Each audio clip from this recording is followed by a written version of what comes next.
Hello my rock stars, कैसे हो आप सब। This is an English educator Magnolia. Welcome to Next Toppers, जहां हम देश का भविष्य बनाते हैं। तो गाइस, आज हम आ चुके हैं एक बहुत ही इंपॉर्टेंट डिस्कशन के साथ। सीबीएसई ने जो सैंपल पेपर ऑफिशियली रिलीज किया हुआ है 2025-26 के लिए, उसी ऑफिशियल पेपर को आज हम डिस्कस करने वाले हैं हमारे इस लेक्चर में। क्लास 10 कोर्स बी, ध्यान से देखना, क्लास 10 कोर्स बी का जो ऑफिशियल सैंपल पेपर है, इस लेक्चर में हम कोर्स बी के पेपर को डिस्कस करने वाले हैं। तो देर किस बात की, चलो शुरू करते हैं हमारा डिस्कशन। लेकिन एक बात याद रखना, पेपर में सेक्शन ए बी सी ये फॉर्मेट में आपके सामने आता है ना, लेकिन हम कैसे सॉल्व करेंगे, ऐसे नहीं। जैसा मैं आपको हमेशा टिप्स एंड ट्रिक्स बताती हूं कि हम हमेशा लिटरेचर या ग्रामर से पहले शुरू करेंगे एंड लास्ट में सेक्शन ए रीडिंग कॉम्प्रिहेंशन करेंगे, तो वही सेम पैटर्न आज हम साथ में फॉलो भी करेंगे। सेक्शन ए को सबसे एंड में करने वाले हैं। सेक्शन सी से मैं प्रेफर करती हूं कि हमारा स्टार्ट या शुरुआत होना चाहिए, तो हम सेक्शन सी से स्टार्ट करेंगे, फिर जाएंगे section B and lastly section A पर, ठीक है। एंड एक और चीज जो आपको ध्यान देना है वो ये है कि देखना कितनी जल्दी, कितना फास्ट हम पूरे पेपर को सॉल्व करने वाले हैं। अब इसके अलावा आपका काम एक्स्ट्रा क्या रहता है, you have to practise how to write the answers perfectly. अब वो प्रैक्टिस कैसे करना है उसके लिए भी गाइडेंस है। तो लेट अस बिगिन, शुभारंभ किया जाए इस पेपर डिस्कशन का। तो चलो without further delay let's get going. सबसे पहले चीज पे जो कि होने वाला है आपका जनरल इंस्ट्रक्शंस। आपको पता रहता है कि पूरा पेपर 80 मार्क्स का होता है, आपके पास 3 घंटे होते हैं पूरा पेपर सॉल्व करने के लिए। इस टाइम पे एक चीज मैं अभी ही क्लियर कर दूं एंड एक वादा मुझे अभी ही आपसे चाहिए कि इस साल मुझे मेरा एक भी रॉकस्टार ऐसा नहीं चाहिए जो मुझे आके कहे कि मैम ये वाला क्वेश्चन छूट गया, मैम 6 मार्कर छूट गया, मैम आरसी का एक क्वेश्चन रह गया क्योंकि टाइम की कमी थी। ये बात इस साल कोई नहीं कहेगा and you have to promise that to me. Reason ये है कि हम प्रॉपर तरीके से पूरा प्रेपरेशन कर रहे हैं। अभी वो वक्त है जब आपको ये ऑफिशियल सैंपल पेपर तो सॉल्व करना ही है, लेकिन इसके अलावा और भी सैंपल पेपर्स सॉल्व करने हैं along with the help of a timer, ठीक है। तो मेक श्योर कि घर पे आप प्रैक्टिस करो कि कैसे 2.5 आवर से 2 आवर 40 मिनट्स के अंदर अंदर आपका पूरा पेपर सॉल्व हो जाना चाहिए विथ प्रॉपर प्रेजेंटेशन, ठीक है। तो as we know, section A reading comprehension, section B grammar and creative writing skills and section C literature. ये हमारा होता है normal pattern of question and it comprises of 11 questions in total. पूरा question paper में आपको 11 सवाल मिलते हैं, जिसमें से कभी आपके पास ऑप्शन है कि 7 में से मतलब 6 कर लो या दोनों में से कोई एक चूज कर लो। तो according to the question instruction आपको फॉलो करना होता है। एक चीज का ध्यान अभी रखना कि वर्ड लिमिट अगर कहीं पे दिया हुआ है, वर्ड लिमिट अगर कहीं पे लिखा हुआ है, तो वो वर्ड लिमिट को ट्राई करना अडायर करने का मतलब डोंट गो बियॉन्ड दैट। आपको एक चीज की क्लैरिटी अभी होनी चाहिए कि अगर आपका 4 मार्क का क्वेश्चन है, अगर आपने 4 की पॉइंट्स दिए हैं एंड प्रॉपर तरीके से उसको प्रेजेंट किया है, तो आपको एक लंबा या 2 लंबा पेज 4 मार्क के आंसर के लिए नहीं लिखना होता है। The marking scheme is based on your की पॉइंट्स एंड प्रेजेंटेशन।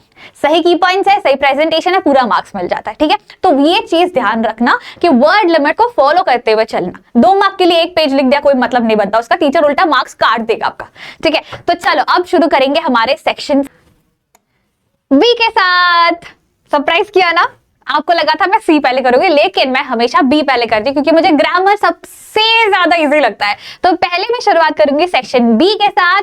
पहले ग्रामर करेंगे, फिर क्रिएटिव राइटिंग करेंगे, उसके बाद literature and then reading comprehension. कैसा दिया जादू very silly, I know, PJs करना है। हम लोग स्टार्ट करते हैं with our first question of the grammar section. चलो सबसे पहले कहा जाता है कि complete any 10 of 12 of the following tasks as directed. तो हमारे पास 12 क्वेश्चंस होंगे, 12 क्वेश्चंस होंगे, आपको वहां से सिर्फ 10 करने हैं। तो जो 2 आपको डिफिकल्ट लग रहे हैं उनको स्किप कर दो, बाकियों पे करो, बाकी सवाल सॉल्व करो, ठीक है। फिलहाल हम 12 के 12 क्वेश्चन से सॉल्व करते हैं। चलो पहला क्या है, fill in the blank using the correct form of the word in the bracket क्या होता है, in the bracket for the given portion of a market research। The special subscriptions of newspapers are well dash to make reading interesting for school students. अब यहाँ पे bracket word क्या दिख रहा है आपको? इलास्ट्रेट है. तो special subscriptions of newspapers are well illustrated to make reading interesting for school students. Special subscriptions of newspapers को अच्छे से इलस्ट्रेट किया गया था ताकि to make reading interesting for school students. ठीक है, तो illustrated will be the answer. Next, identify the error and write the correction in the given sentence from a life skills book. ठीक है, फॉर्मेट ये है कि यहाँ पे एरर बोलो पहले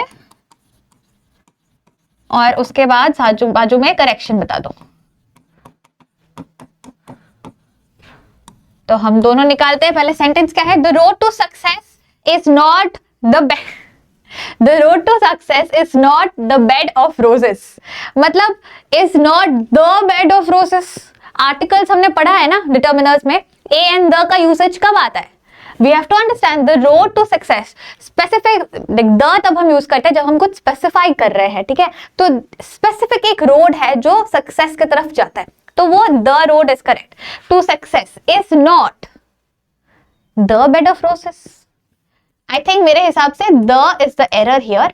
ये बनना चाहिए अ बेड ऑफ रोसेस. मतलब जो सक्सेस का रास्ता होता है ना, वो एकदम स्मूथ मक्खन कंफर्टेबल नहीं होता है, डिफिकल्टीज से भरी हुई होती है, चैलेंजेस से भरी हुई होती है. ठीक है, तो the road to success is not a bed of roses. ठीक है, आसान सा रास्ता नहीं है.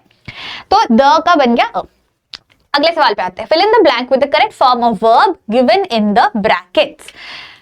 I am so happy to see my plants again.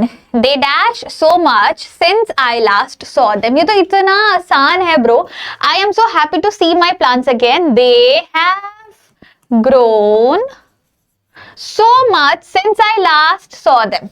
Last मैंने जब देखा था तब वो चुन्नू मुन्नू से थे. अब जब मैं इस पौधे को देख रही हूँ, ये कितना बड़ा हो गया है, ओए होए चुन्नू मुन्नू सा इतना बिग हो गया. तो last that I saw had seen them, like they have grown so much since the last time I have seen them. ठीक है, लास्ट क्या है? read the given statement. They said to the guide, we'd love to come here again next year. Okay, report it correctly by completing the following sentence. Reported speech का है, हमें इस direct sentence को indirect speech में change करना है. Starting दिया हुआ है, they told the guide that we would का बन जाएगा they said we would, है ना. तो सन रूल को याद रखना. ठीक है, सब्जेक्ट आपका फर्स्ट पर्सन है, सेकंड पर्सन है, थर्ड पर्सन है. सन रूल को याद करना. ठीक है, they told the guide that they would love. They told the guide that they would love. Sorry, मैं इधर आ गई. To come here again next year. ये चेंज होगा ना, तो they would love to go. Here का बन जाएगा there again next year, following year, है ना.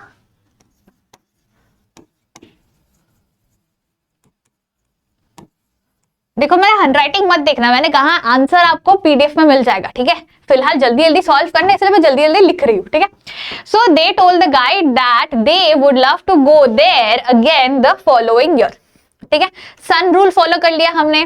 फिर बेसिक जो चेंजेस आते हैं, टाइम एंड प्लेस चेंज हो गया. ठीक है, हेयर का देयर, नेक्स्ट ईयर का फॉलोइंग ईयर. बेसिक चीजें फॉलो ही तो करनी होती है रिपोर्टेड स्पीच में, इतना डिफिकल्ट थोड़ी होता है. टेंसेस का देखना है, टाइम एंड प्लेस चेंज का देखना है, सन रूल देखना है ताकि फर्स्ट पर्सन वो वाला चेंजेस हो जाए, और ज्यादा क्या ही है ना, सिंपल है. नेक्स्ट वाले पे आते हैं. Fill in the blank by choosing the correct option to complete the conclusion of a letter of placing an order. Okay, there would be no compromise dash the quality of item supplied. No compromise किसी चीज को लेके ना, तो regarding the quality of items supplied here. ठीक है, report the following by completing the sentence correctly. Don't try mending the trousers yourself, she warned him. तो यहाँ पे she warned him don't try to mend the trousers yourself, इसका हमें direct speech कर direct दिया हुआ है, इनडायरेक्ट करना है। तो क्या है, शी वॉर्न्ड हिम, आपको दैट लगाना है तो लगाओ, दैट नहीं लगाना तो मत लगाओ। डू नॉट ट्राई का not to try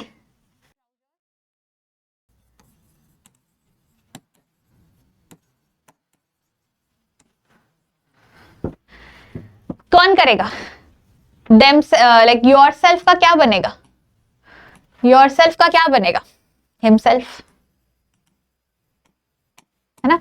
she want him not to try mending the trousers himself, ठीक है। She tried she want him not to try mending the trousers himself, ठीक है। लास्ट, सेकंड लास्ट नहीं, 12 questions होंगे ना फिलहाल। Last, complete the given option by fill in the blank with the correct option. हाँ ठीक है, okay. Anyways, the experience of watching the movie left me dash grateful for knowing the importance of being empathetic to others. The experience of watching the movie left me having felt grateful, feeling grateful, felt grateful, feels grateful। felt और feels तो direct गलत है। feeling grateful, having felt, इन दोनों में से बहुत easy है। The movie left me feeling grateful for knowing the importance of being empathetic to others, ठीक है। नेक्स्ट क्या है, एरर करेक्शन करना है स्टेटमेंट का। स्टेटमेंट क्या है, दिस इज द स्टेटमेंट, इसका हमें एरर करेक्शन करना है। तो let's read, which kind of person does something like that. अभी विच काइंड ऑफ पर्सन, विच का यूजेज कब आता है, WH वर्ड्स का हमें पता है ना, हमने डिटर्मिनर्स में ये भी देखा है ना कि WH वर्ड्स को कब कहाँ यूज करता है, व्हाट, विच, वेयर, इनका कहाँ यूज होता है। तो which kind of person does something like that का आई थिंक गलत होगा, विच का व्हाट बनेगा। What kind of person does something like that, ठीक है। किस तरीके का इंसान ऐसा काम करता है भाई, ये किस तरीके का इंसान है। which मतलब कौन, मतलब which is your thing, कोई चीज को स्पेसिफाई करके बोल रहे हैं which is your thing, लेकिन which kind of person does that ये तो गलत है। what kind of person, किस तरीके का इंसान है जो ऐसा काम करता है, ऐसा हरकत करता है, ठीक है। तो what बन गया, क्योंकि बाकी जो है those are fine। अब आप एक बार ये चेंज करके देखो अगर आपको डाउट है तो, ठीक है कि which kinds of person, फिर आपने ग्रामर पढ़ाई नहीं है ना। Which kind of person does some things like that? Wow. Which kind of person does something like this? Which kind of person does something like this? तो ये इसका answer, इसको और घुमा मत, आपका दिमाग खराब हो जाएगा। Report the following question. She said to her sister, "Are you joining us for lunch today?" इसको आपको क्या करना है, इनडायरेक्ट स्पीच में लिखना है। तो इसका सिंपल है, she, अगेन सन रूल को देखना, said to her sister, are you joining us for lunch today. तो टाइम एंड प्लेस चेंज है, सन रूल का चेंजेस है, वर्ब टेंस चेंजेस है, राइट। तो इनमें से हो जाएगा कि शी, क्वेश्चन है तो she asked her sister if she was joining them for lunch that day, ठीक है। She asked her sister if she was joining them for lunch that day, ठीक है। she asked her sister if she was joining them for lunch that day, ठीक है। Done. Fill in the blank with the correct option from those given in the brackets. Everyone is saying that Farhana's chances are bright in the upcoming tournament and she dash become the youngest football player ever. तो बहुत आसान है, must अब जबरदस्ती नहीं कह सकते क्योंकि यहाँ पे लिखा हुआ है कि फरहानास चांसेस, ऑलरेडी एक चांसेस का डाइसी है कि मतलब ये हो सकता है नहीं भी हो सकता है। तो जब चांसेस पे बात आती है तब मस्ट कैसे लगाओगे, क्योंकि मस्ट हम तब अप्लाई करते हैं, हमने ऑलरेडी देख लिया है, जब हम बहुत श्योर है किसी चीज को लेके। तो यहाँ पे मे आंसर हो जाएगा, ठीक है। नेक्स्ट क्या है, dash student in the class submitted their assignments on time. All, one, every year. A student गलत है, all student गलत है, one student in the class नहीं सबमिटेड देयर है, तो every student in the class submitted there assignment on time. ठीक है, choose the correct option to fill in the blank. Okay, I looked inside the bucket and saw there was dash water in it, so they had to add more to use. Little, any, few, least. अच्छा, so there was little water according to me, क्योंकि there was any water तो गलत है, there was few water भी गलत है, there was less water भी गलत है। You have to see कौन सा काउंटेबल है, कौन सा अनकाउंटेबल है, कौन सा क्वांटिटी एकदम मिनिमल दिखा रहा है, कौन सा क्वांटिटी कितना दिखा रहा है ना, quantifiers. You have to practise them. जब तक आप ये सारी चीजें अच्छे से नहीं करोगे प्रैक्टिस, बहुत डिफिकल्ट होने वाला है। ठीक है, चलो आगे बढ़ते हैं towards our writing skills. Grammar done, 12 mark, 12 questions done, 10 solve करने वहां से। तो जो 10 आपको लगे कि ये मेरे लिए आसान है, उन 10 को सॉल्व करना, जो 2 आपको डिफिकल्ट लग रहा है उनको छोड़ देना। ठीक है, रीडिंग स्किल मतलब रीडिंग टाइम जो होता है ना 15 मिनट का, you have to utilise it in this way कि कौन से सवाल मेरे लिए आसान है उनको चूज करके रखूं मैं कि भाई मुझे ये करना है, क्योंकि इनके आंसर्स मुझे ऑलरेडी पता है। नेक्स्ट क्या है, writing skills 4A and B. What are the options? As Vaibhav, the club in charge of your school's ecology club, you strongly believe in the importance of starting eco clubs in school in the rural areas surrounding your city to promote preservation and conservation of nature. Write a letter to the education secretary of your city highlighting the significance of ecological awareness and suggesting the need to establish eco clubs. ठीक है, formal letter. Option B को भी पढ़ लो, फिर दोनों का मैं pointers क्या क्या हो सकता है वो साथ में दिखाती हूँ।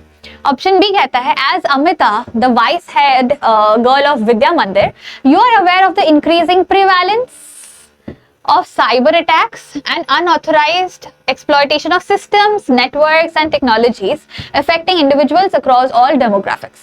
Write a letter to the editor of a national daily stressing the urgent need to promote digital security among all age groups.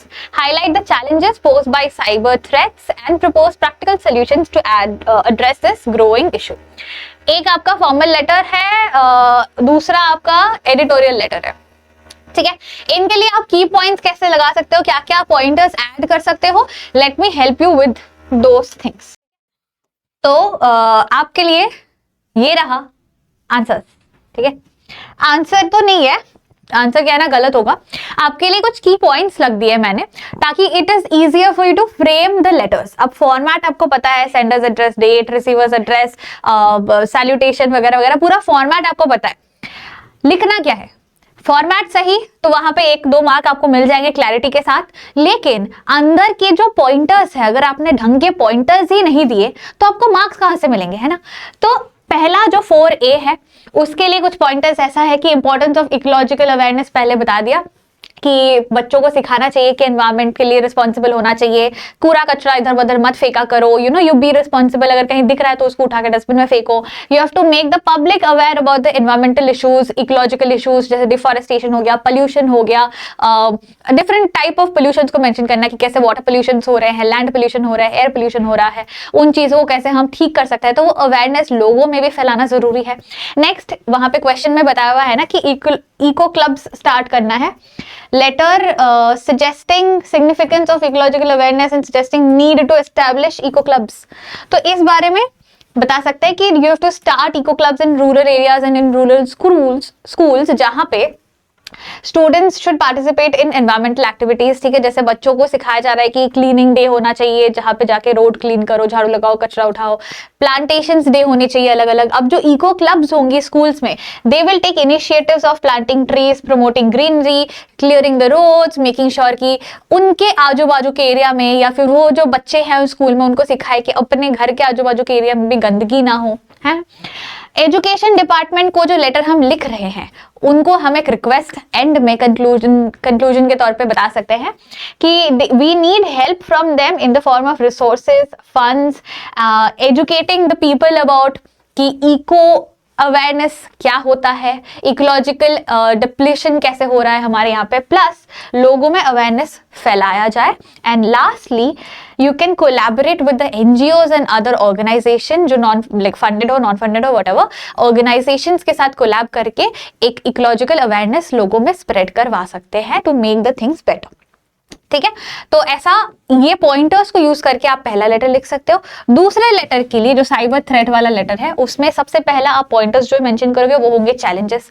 देखो लेटर टू एडिटर है तो आपको पता है एक स्टार्टिंग फॉर्मेट होता है, तो वो लाइंस आपके कुछ याद करके रख देना, उन लाइंस को लिख लो, ज्यादा दिमाग मत लगाओ, ठीक है, क्योंकि आपके स्कूल के टीचर्स आपका पेपर चेक करते हैं बहुत बार, बट आपका जो बोर्ड का एग्जामिनर होगा वो पहली बार आपका पेपर चेक करेगा, है ना। तो एक specific line letter to editor के लिए सेट करके फिक्स करके रख दो कि अगर लेटर टू एडिटर आ रहा है मैं स्टार्टिंग इंट्रोडक्शन इसी लाइन से करूंगा, इंफॉर्मेशन क्वेश्चन के हिसाब से आगे पीछे कर दूंगा।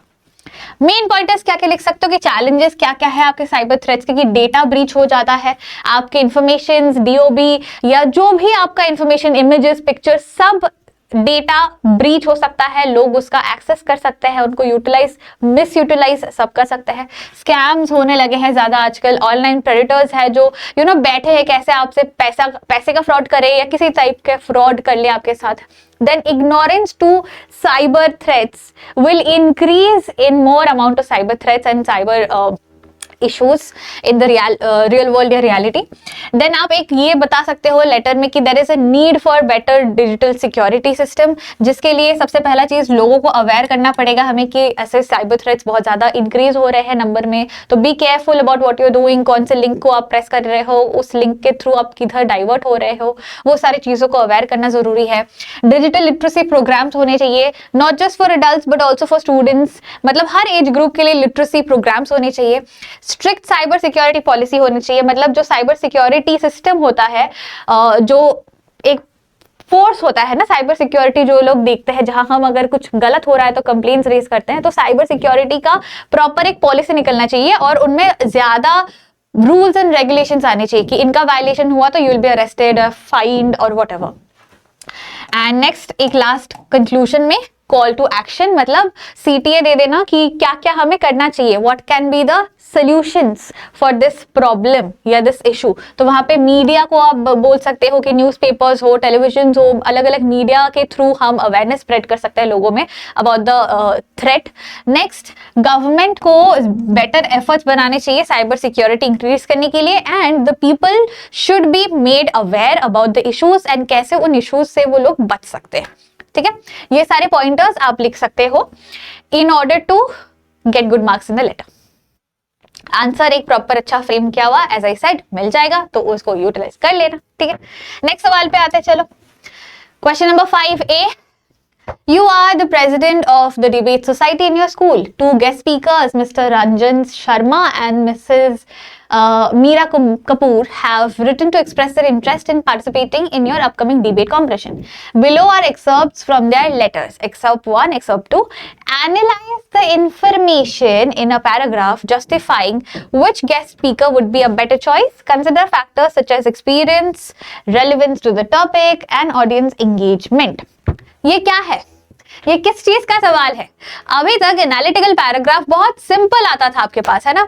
अभी देखो जितना you are crossing the years, जितना साल आगे बढ़ रहा है, एनालिटिकल पैराग्राफ के जो क्वेश्चंस होते हैं वो और इंटरेस्टिंग होते जा रहे हैं। तो ये आपका और कुछ नहीं, एनालिटिकल पैराग्राफ ही है।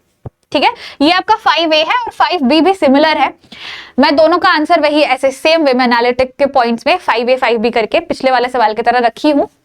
बट सवाल देख लो कि 5B कहता है Jasprit class 10 is known for her creativity, excellent communication skills and ability to think outside the box. However, she sometimes struggles with time management and prefers collaborative efforts over working solo. She has been assigned an art integrated project presentation and must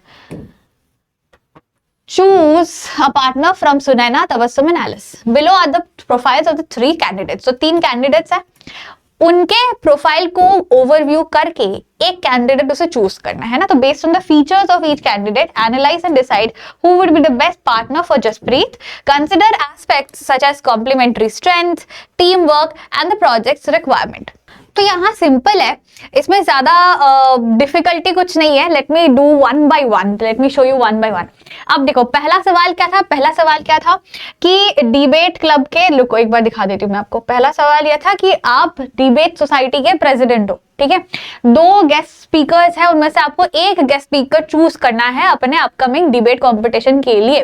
तो यहाँ पे 2 लोगों का application था, आप उनमें से एक को चूज करोगे। कैसे चूज करोगे? एनालिटिकल पैराग्राफ में हम करते क्या है, जो डेटा हमारे पास दिया हुआ होता है उसी डेटा से इंफॉर्मेशन निकाल के हम छोटा सा एक एनालिसिस क्रिएट करते हैं।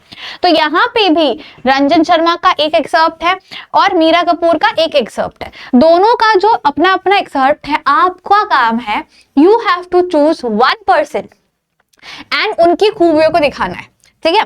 तो उसी हिसाब से आपका ये आंसर का की पॉइंट जो है वो रेडी किया हुआ है कि अगर आप अपने आंसर में रंजन शर्मा को प्रेफर करते हो तो आप कैसे स्टार्ट कर सकते हो कि I think it is a better choice for Ranjan Sharma to be my guest speaker because इतने सारे कारण हैं उनके, ठीक है। मतलब स्टार्ट आप ऐसे कर सकते हो कि as the president of the debate society I think it is a better choice for me and for the society to bring in Ranjan Sharma as our guest speaker because करके अब आप एक के बाद एक पॉइंटर्स दे सकते हो, ठीक है।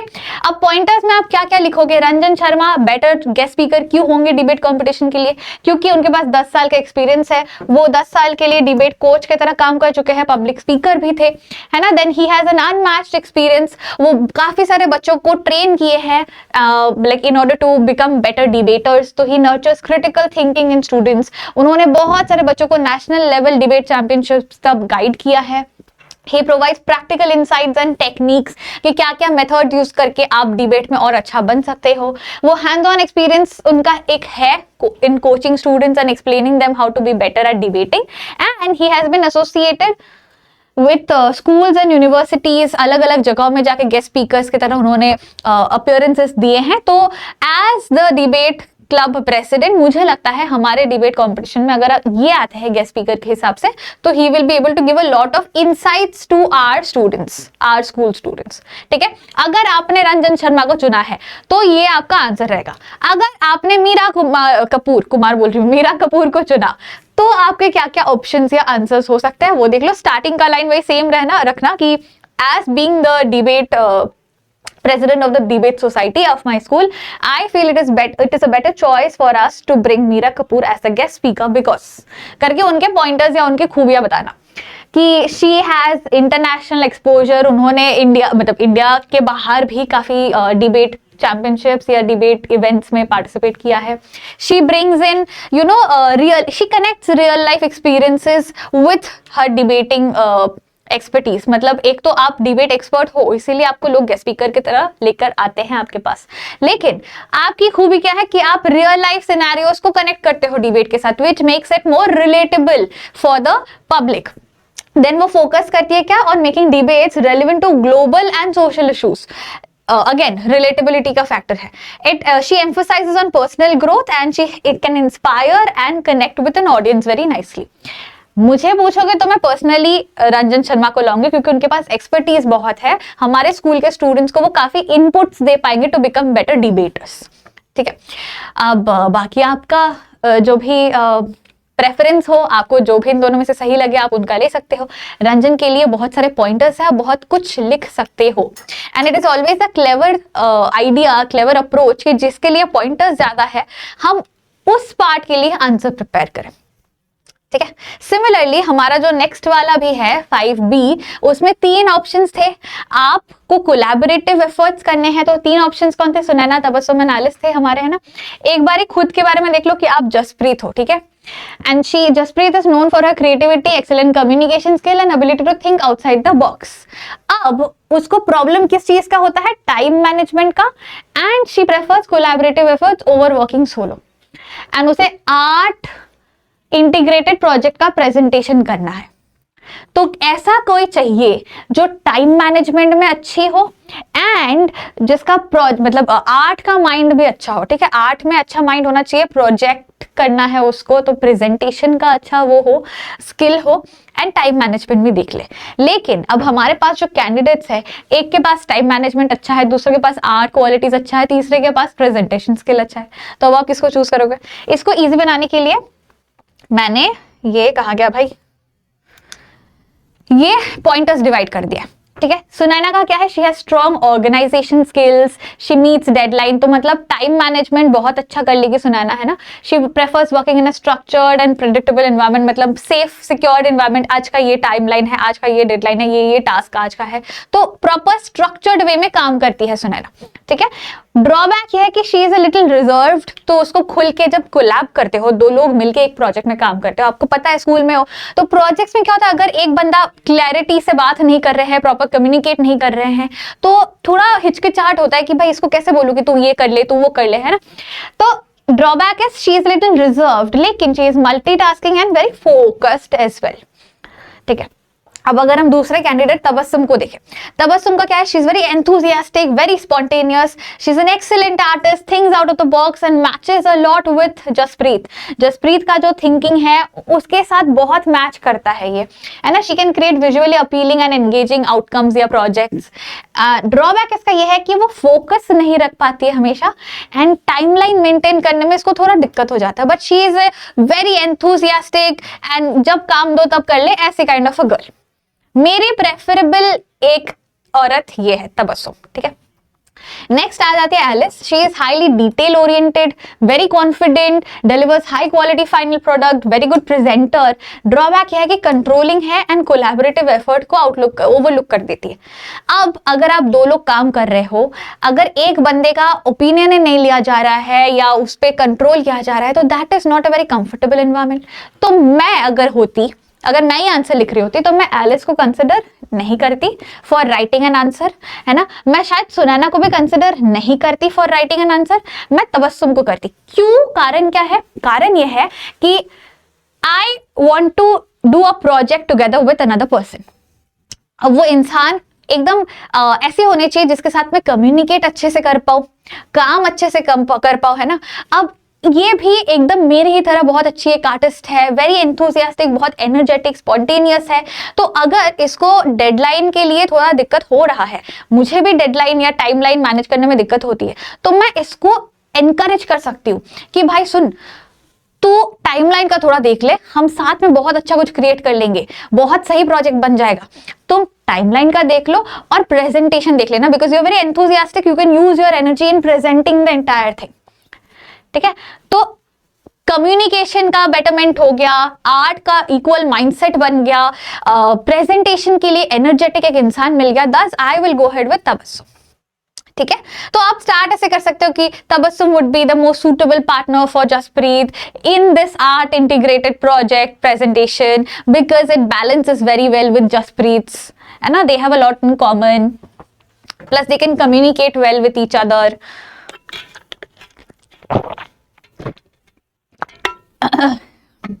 मैं नहीं थकी, मेरा गला थक गया यार, ठंड का मौसम है, गला खराब हो रहा है। चलो क्लियर है, पॉइंटर्स मिल गए हैं, एक एनालिटिकल पैराग्राफ तो आराम से फ्रेम ही कर सकते हो, सब कुछ मिल गया है आपके पास, है ना। आपको एक और आसान सा वो दे देती हूँ, मैं ट्रिक दे देती हूँ, फ्रेम कैसे करोगे आंसर। यहाँ पे क्वेश्चन आपके पास दिया हुआ है, यहाँ पे मेन क्वेश्चन है एंड यहाँ पे लास्ट लाइन में मेन क्वेश्चन है अपना। तो क्वेश्चन से ही लाइन उठा के इंट्रोडक्शन लगा दो। जैसे मैंने कहा कि I think Tabassum would be the most suitable partner, यहाँ पे देखो, based on the feature analyze and decide who would be the best partner. तो according to me Tabassum would be the best partner for Jaspreet because they complement each other in terms of their strength, their artistic minds and all. आप यहां से input उठा सकते हो कि क्या project के लिए ये दोनों कोलैबोरेट करेंगे, यहां से लाइन उठा सकते हो। तो इंट्रो मिल गया आपका, बॉडी में जो पॉइंटर्स होगा जो आप एनालिसिस दिखा रहे हो उस कैरेक्टर का, तो एनालिटिकल के पॉइंटर्स मैंने दे दिए। This should be your approach. ठीक है, अगले सवाल पे चले, अगले सवाल पे चले। अगला सवाल क्या है? अगला सवाल ये है कि we will move on now to our next section, क्योंकि ग्रामर और राइटिंग स्किल खत्म हो गया। Now we'll move on to our next section, जो कि होने वाला है लिटरेचर का पार्ट। तो सेक्शन सी, अभी हाँ सेक्शन सी के साथ हम मूव ऑन करेंगे। हम शुरुआत करते हैं। तो अब देखो लिटरेचर सेक्शन सी है, डी है, इस पे कंफ्यूजन होने की जरूरत नहीं है। कभी कभार क्या होता है सेक्शन बी में, मतलब राइटिंग स्किल का जो पार्ट होता है ना, उसमें सेक्शन सी करके अलग से दिमाग कभी कर देते हैं, कभी नहीं करते। और लास्ट का जो सेक्शन होता है वो लिटरेचर होता है, हमें पता है। तो we will right now be starting with our last section which is the literature का सेक्शन। अब इसमें क्वेश्चन नंबर 6 से स्टार्ट होता है। We start with question number 6। क्या है हमारे क्वेश्चन नंबर 6 में? प्रोज का एक क्वेश्चन है। Let's read this out together, ठीक है। He just felt a bit dizzy. Then he flapped his wings once and he soared upwards. Ga ga ga ga ga ga ga ga oh. His mother swooped past him, her wings making a loud noise. He answered her with another scream. Then his father flew over him, screaming. He saw his two brothers and his sister flying around him, curveting and banking and soaring and diving. Then he completely forgot that he had not always been able to fly and commended himself to dive and soar and curve and shaking shrilly. कौन से chapter का है? उड़ान वाला chapter है ना हमारा, जो छोटा सा सीगल है, बेबी सीगल, यंग सीगल, उसका चैप्टर है ये। तो ये last part of the chapter है जहां पे हम ये देखते हैं कि सीगल को फाइनली उड़ना आ गया है। The seagull has learned how to fly and the entire family is celebrating here. तो सवाल क्या कहता है? सबसे पहला क्वेश्चन क्या है? Contradict the view that the young seagull, ये इतना बड़ा क्यों है? हाँ, contradict the view that the young seagull celebrated his maiden flight alone. अब इसने, यंग सीगल ने अकेले तो अपना पहला फ्लाइट, फर्स्ट फ्लाइट सेलिब्रेट नहीं किया है, उसका पूरा फैमिली साथ दिया है ना। तो he did not celebrate his first flight alone, his whole family came up here.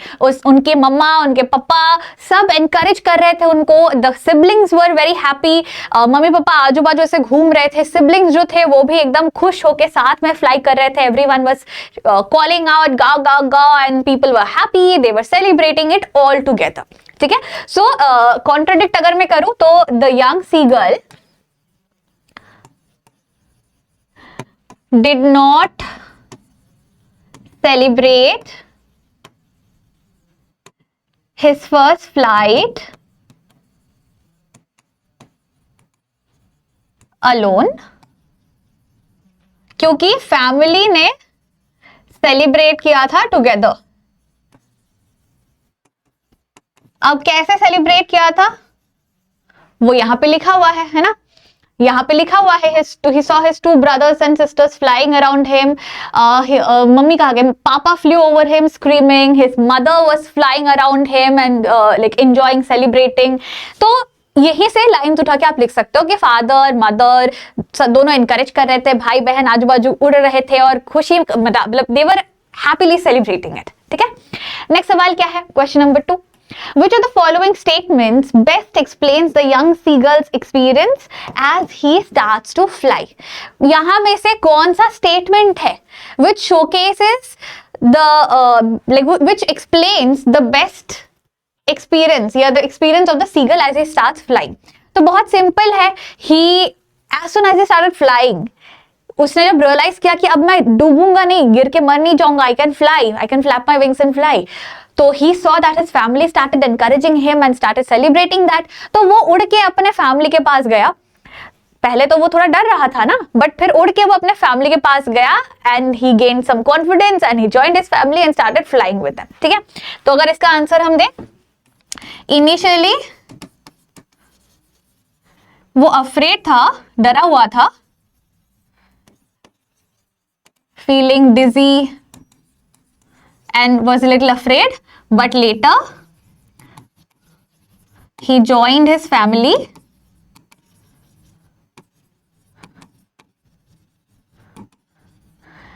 to celebrate his first flight. ठीक है, सिंपल है, सिंपल है, बहुत आसान है। नेक्स्ट क्वेश्चन क्या है? एक second. The young seagull immediately mastered flying and was no longer confident. The young seagull gradually gained confidence. तो option B is the right answer, ठीक है। अगर ये एक्सप्लेनेटरी है तो आप ये लिख देना, अगर ये एमसीक्यू है जो कि यहाँ पर है ए या बी, तो आप ये कर देना, ठीक है। Question number 3. What can be inferred about the young seagull's emotional state after flying with his family? Young seagull जो finally अपना first flight लिया, ठीक है, what was his emotional state? तो obvious सी बात है, he commended himself, he gained confidence, he started feeling like मैंने कुछ achieve किया है, तो sense of achievement था उनके अंदर, ठीक है. So दो अगर point लिखना हो तो achievement बोल सकते हो, accomplishment बोल सकते हो, excitement बोल सकते हो, 3 pointers है. And he was very glad and happy कि मैं उड़ सकता हूँ, अब मुझे उड़ने से डर नहीं लगेगा. These are the pointers, ठीक है. तो अगर मैं इसको भी लिख दूं आपके लिए, एक्साइटमेंट, अकम्प्लिशमेंट और क्या, अचीवमेंट, ठीक है. And he realise that he was no more afraid of flying, क्योंकि उसको उड़ना आ गया था, ठीक है.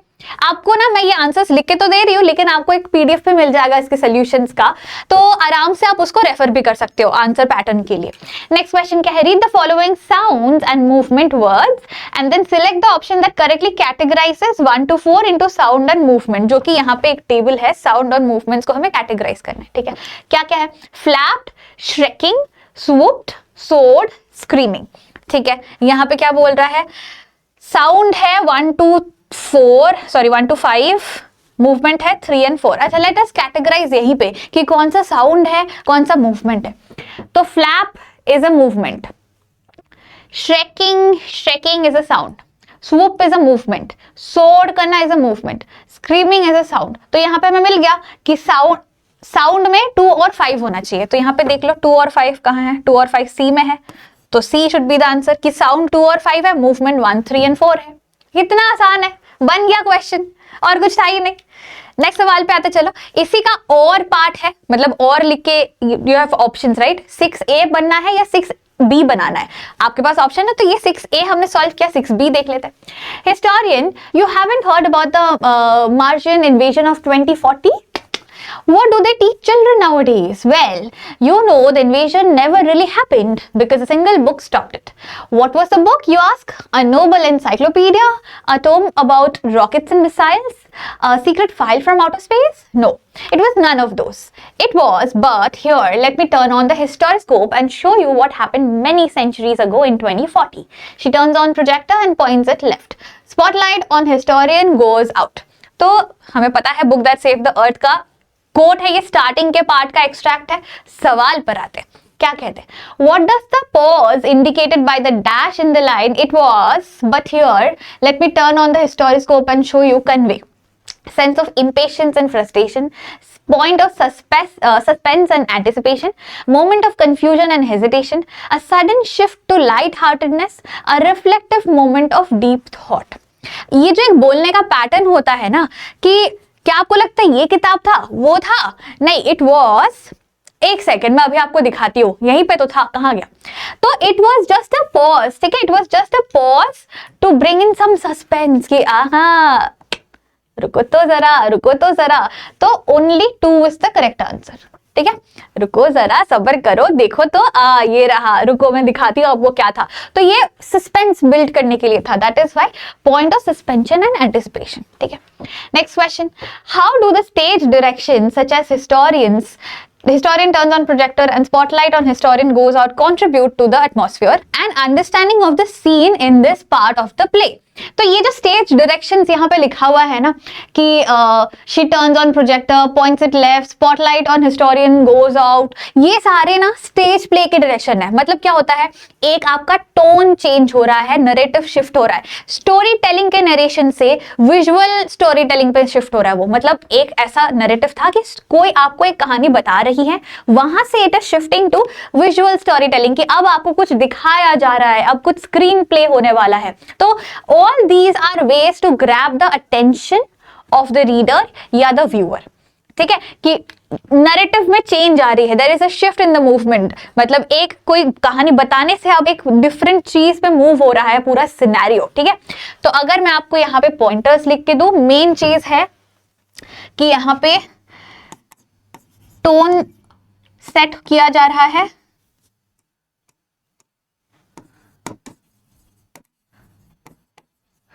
नरेटिव चेंज हो रहा है,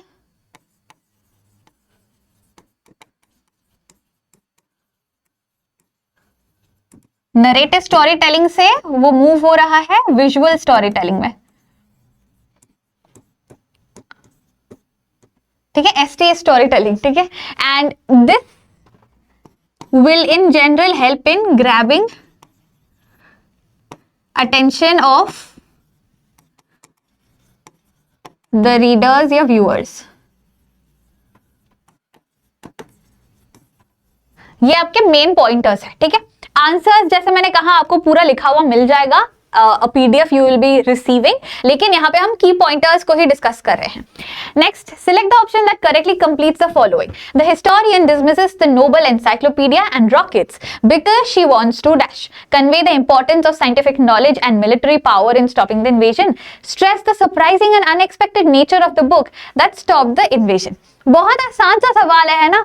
it is the fact that she wanted to surprise and show कि कैसे एक छोटे से nursery story book, nursery rhyme book ने इन्वेजन बंद करवा दिया था।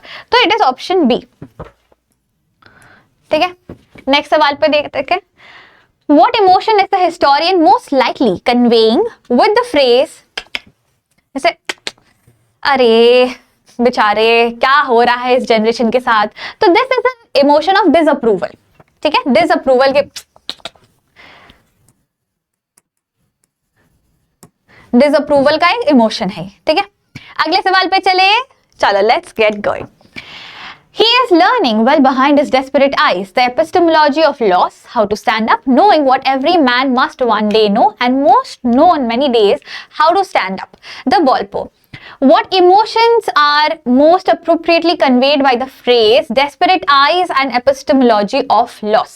ये जो emotions है, desperate eyes, epistemology of loss, in words के थ्रू क्या इमोशन कन्वे किया जा रहा है?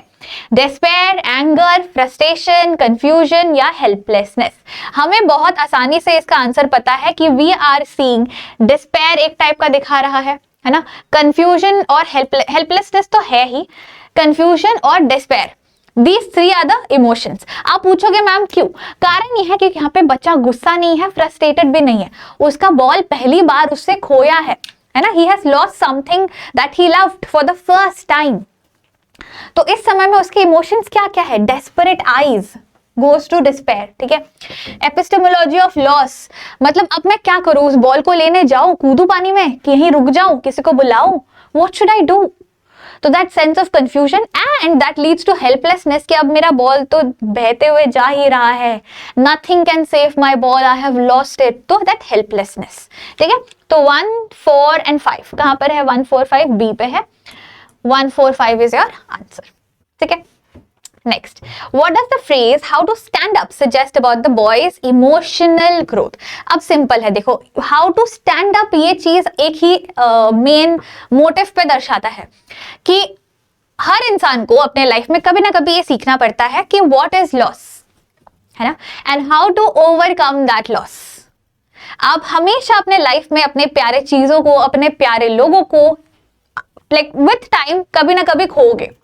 And when you lose those things या when you lose them, you have to know, एक period of mourning तो होगा, but you will have to know how to move on without that thing or without that person in your life. That is basically how to stand up, as in how to move on further in your life. ठीक है? Which phrase from the extract conveys the poet's idea that loss is universal? यहाँ पे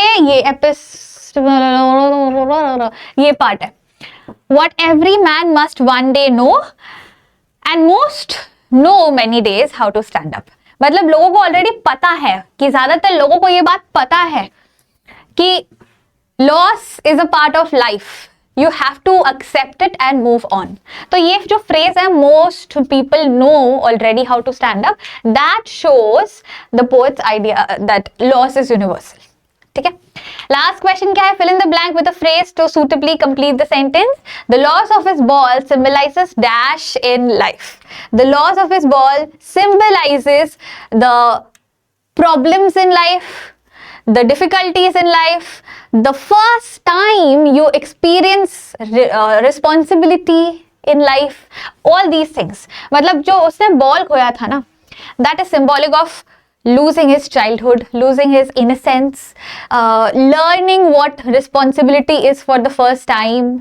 difficulties या problems of life, life में problems या दिक्कतें भी होती है, वो चीज रियलाइज करना, यही सारी चीजें सिंबलाइज करती है द लॉस ऑफ पॉल। बहुत सारे ऑप्शंस दिए हैं, आप अपने हिसाब से लिख सकते हो, कोई प्रॉब्लम नहीं है। एक ही चीज लिखना है जरूरी नहीं है, मैंने ऑप्शंस आपको काफी दिए हैं, go ahead with whatever you prefer. ठीक है, इसके और पे चले, ये क्वेश्चन नंबर 7 है, क्वेश्चन नंबर 7 का ए है। 7B पे चले, चलो क्या है? Or if sometime when roaming around a noble wild beast greets you with black stripes on a yellow ground, just notice if he eats you. This simple rule may help you learn the Bengal tiger to discern from how to tell wild animals. बहुत आसान सा part है। Question कहता है, what does the poet imply by referring to the Bengal tiger as a noble wild beast? Options है, tiger is majestic and dignified despite its ferocity. Tiger is kind and considerate towards human. Tiger is a royal lineage and should be revered. The tiger is a symbol of fear and destruction. यहाँ पे noble wild beast कहा गया है ना, तो tiger को Nobel wild beast क्यों कहा गया है? सिंपल सा कारण है, क्योंकि द टाइगर एक तो वो वाइल्ड एनिमल है, लेकिन लाइक वाइल्ड एनिमल है, बीस्ट है, it's a very dangerous animal, it is majestic and it is noble as an, उसका एक डिग्निटी है उसका, मतलब रॉयल बंगाल टाइगर कहा जाता है उसे। It has its own dignity, अपना खुद का एक ऑरा है उसका। दस मेजेस्टिक तो है ही, शानदार, big huge sized, and it has its own dignity even when it is ferocious. ठीक है, तो A is your answer. Kind considerate तो वो है ही नहीं। ठीक है, रॉयल लीनियज कौन से राजा के घर का है भाई? राजा तो जंगल का शेड होता है ना।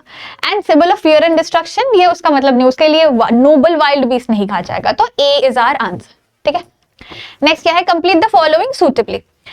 The word ground in the line with black strips on yellow ground refers to, ground is the base body, bare body। ठीक है, जो बेस बॉडी है ना, उसका बैकग्राउंड कलर है जो टाइगर के बॉडी का, उसको ग्राउंड कहा जा रहा है, जो कि येलो कलर का होता है। बॉडी का मेन कलर या बैकग्राउंड। ठीक है, next, how does the poet use humour in the description of Bengal tiger? Humour ऐसे यूज किया गया है कि कैसे बताया जा रहा है कि वो डेंजरस एनिमल तो है, मतलब भाई सुनो, मौका है, भाग के निकल सकते हो तो बच जाओ, क्योंकि अगर वो तुम्हारे पास आ जाएगा, notice if he eats you, है ना। तो इट शोज कि the tiger, the royal Bengal tiger is dangerous, लेकिन ह्यूमर दिखाने के लिए बोल रहे हैं कि it is a noble wild beast, it will greet you by saying oh hello, आप आए हो, अरे वाह मेरा खाना आ गया है, बड़ा मजा आएगा, आ जाइए। एंड आके आपको अच्छे से खा पी लेगा, एंड देन यू से, अगर आपको खा लिया है, चबा लिया है, तो आप बोल देना अच्छा ये रॉयल बंगाल टाइगर ने चबाया है मुझे, है ना। तो in that way they are adding, कहा गया, humour in the description of the Royal Bengal tiger। ठीक है, and lastly identify the phrase in the poem that is advisory in nature। ये तो भाई सिंपल सी चीज है ना, this simple rule may help you learn।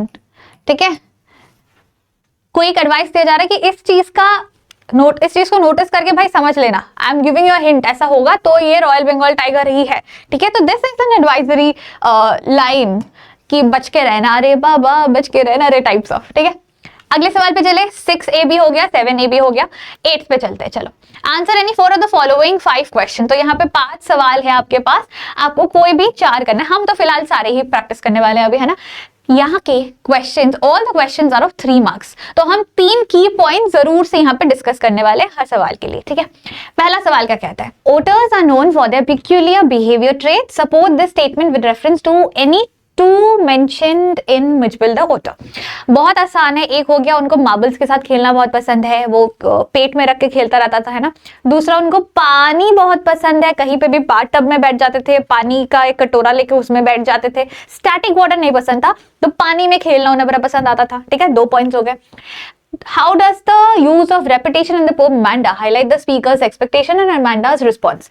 अब अमांडा करके जो एक्सक्लेमेशन मार्क अमांडा किया जा रहा था, उसमें एक ये चीज हाईलाइट हो रही थी स्पीकर का एज एन उनके पेरेंट्स का, कि भाई उनका अलग लेवल ऑफ एक्सपेक्टेशन है अमांडा से, एंड दे वांट कि अमांडा वो सारी चीजें सीखे जो उनके एक्सपेक्टेशंस में है।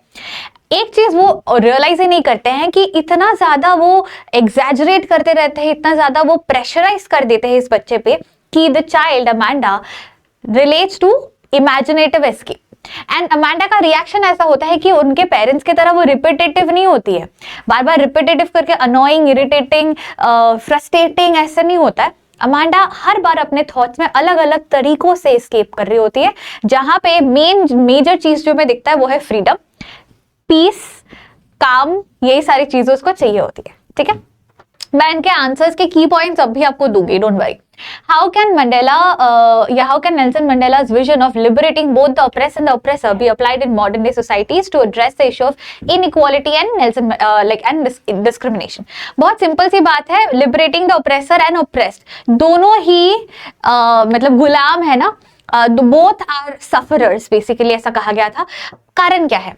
क्योंकि जो ऑप्रेस कर रहा है वो एक अलग माइंडसेट से सफर कर रहा है कि मुझे ये करना पड़ेगा, I have to let go of my humanity and I have to oppress the सामने वाला जिसको मैं ओप्रेस कर रहा हूं, एंड द ओप्रेस्ड जो हो रहा है, जो टॉर्चर सह रहे हैं, उनका तो अलग चल ही रहा है टॉर्चर लेवल है ना मेंटली, कि भाई हम कितना सहे, हमें इतना टॉर्चर किया जा रहा है फॉर एवरीथिंग, चाहे वो मारने से शुरू करो तो like adding up to basic rights of living and everything.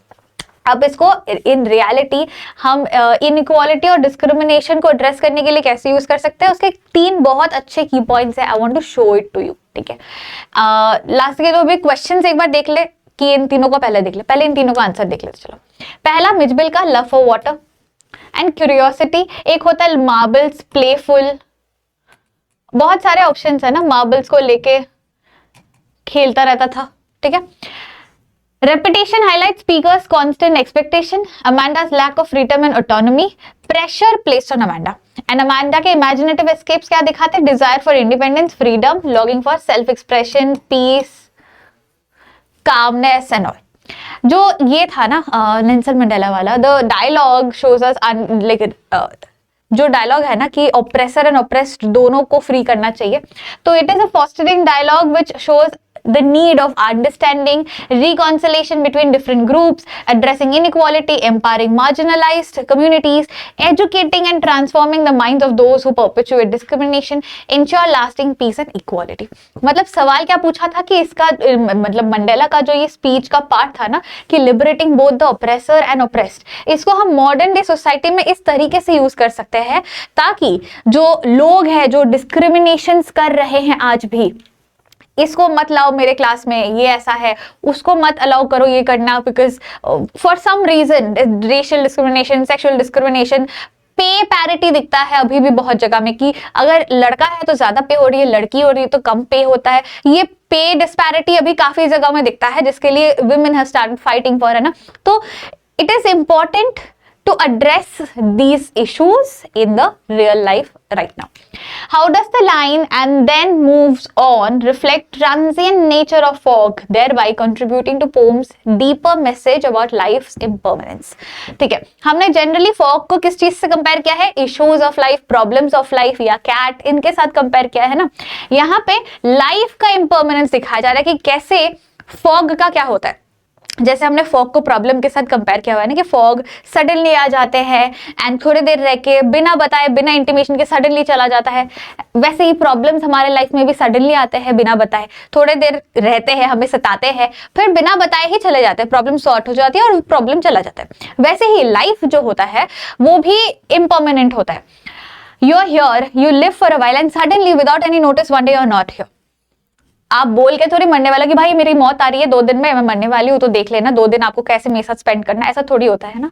तो दैट नेचर ऑफ फॉग कि कभी भी आ जाना, स्टे करना थोड़ी देर, रैंडमली ना रहना, all these show like are relatable to life's impermanence as well.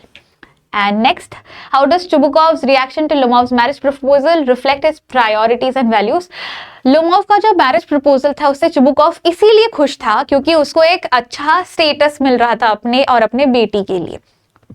When ये हाई क्लास सोसाइटी हो, हर जगह दिखता है ये कि when मैरिज प्रपोजल्स हैपन, जब रिश्ता देखा जाता है तो लोग ऐसा कोशिश करते हैं कि हमसे बेहतर या हायर लेवल पे हो, इकोनॉमिकली, सोसाइटली ज्यादा और बेहतर लेवल पे हमारी बेटी का या बेटे का रिश्ता तय हो, सो दैट हमारा भी सोशल स्टेटस अपग्रेड हो जाए। चुबुकॉफ को ये दिख रहा था कि एक लैंड ओनर है लोमोव, है ना, हमारा नेबर है, लैंड ओनर है, तो it's a very good thing कि मेरी बेटी का सोशल स्टेटस हायर होगा, let us get him like and my daughter married.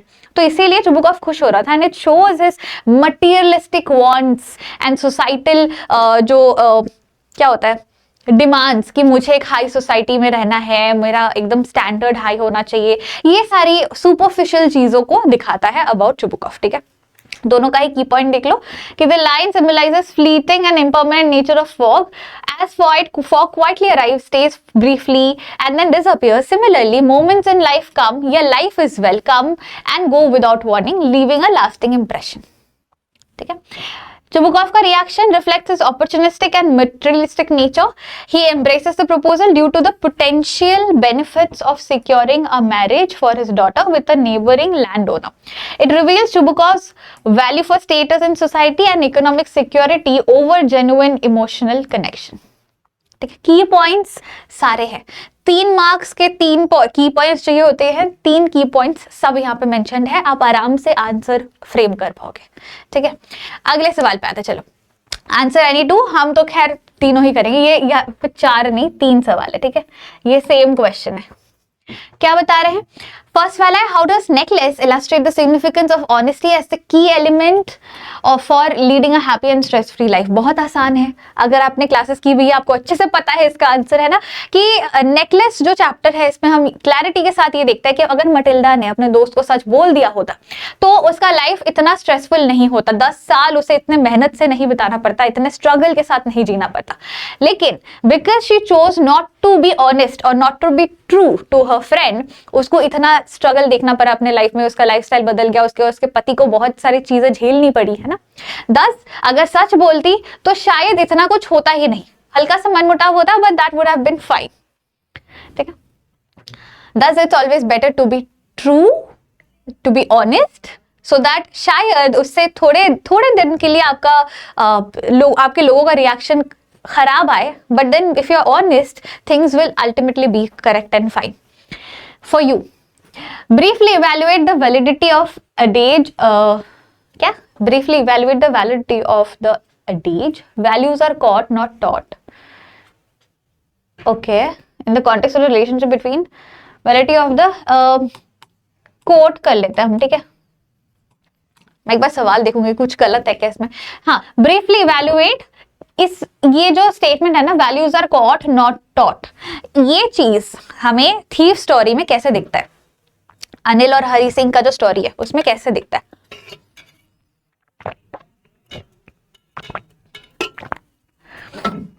तो हमें बेसिकली ये चीज इस कहानी में इस तरीके से दिखाया जाता है कि हरि सिंह का बिहेवियर, का mindset, everything starts to change. किस वजह से?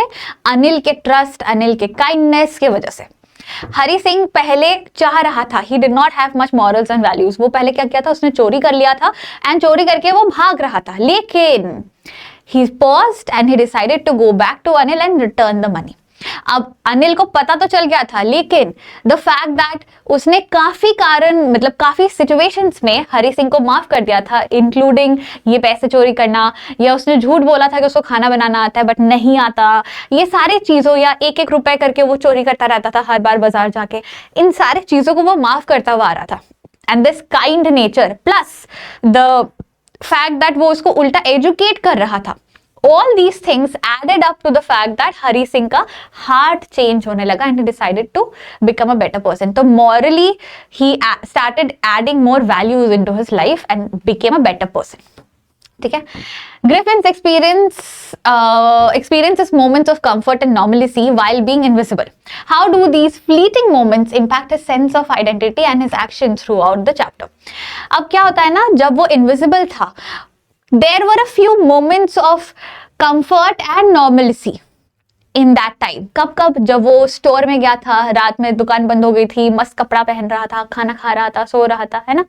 प्लस जब वो उस इन में गया था, वहां पे पहले कुछ दिन तक वो बहुत शांति से रह रहा था, nobody was disturbing him and all. तो there were moments of comfort and normalcy for him. लेकिन वो भी पल भर के लिए था, those were the fleeting moments. क्यों? क्योंकि इनविजिबल हो जाने के बाद ना, he had to wear all those क्या बोलते हैं, the bandages and the hats and the jackets and everything so that it looks believable that ये एक इंसान है ना। अब जब वो उन fleeting moments में जी रहा था, when he was being able to eat, dress up and all, he started feeling कि भाई कुछ ना कुछ कारण से these moments are going away, कुछ ना कुछ कारण की वजह से I'm not being able to enjoy this comfort. तो those comfort moments were being hindered and हर बारी कुछ भी कारण से हिंडर हो रहा था, उसका एक्सप्रेशन इतना अग्रेसिव होके आ रहा था that his actions were drastic. बहुत ही criminal minded actions आउटकम के हिसाब से बाहर आ रहे थे, ठीक है। तीनों के की पॉइंट्स एक बार देख लो। Matilda's decision not to tell her friend the truth leads to a decade of suffering. Dishonesty can result in unforeseen consequences that affect one's well-being, causes unnecessary stress and anxiety, affects their physical and emotional health. Honesty fosters peace of mind, as if Matilda had told the truth, they wouldn't have had to suffer.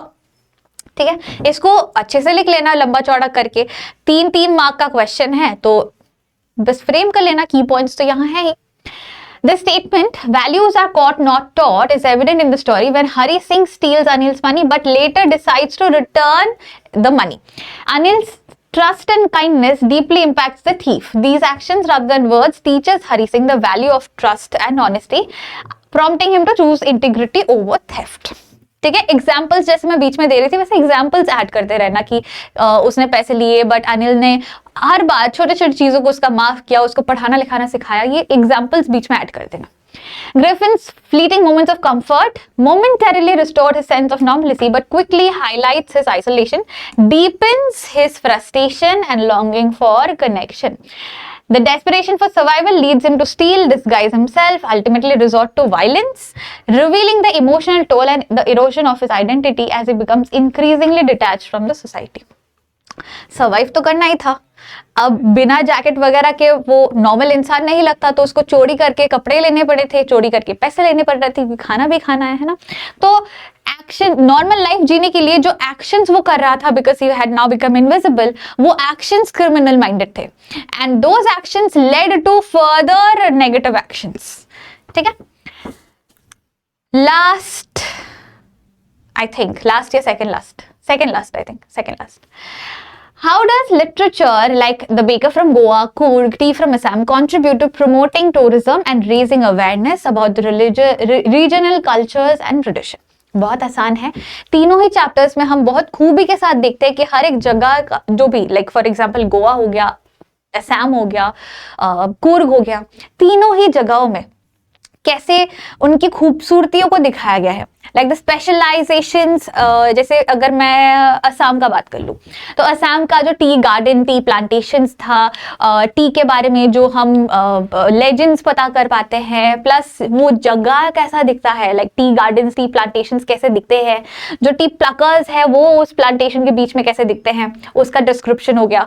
या कूर्ग में like the description of the hospitality, the Coorgi people, उनके कपड़े, कूर्ग में कैसे spices मिलते हैं, कैसे animals मिलते हैं, कितना एडवेंचर कर सकते हैं लोग, कितने खूबसूरत व्यूज होते हैं, ब्रह्मागिरी हिल्स है।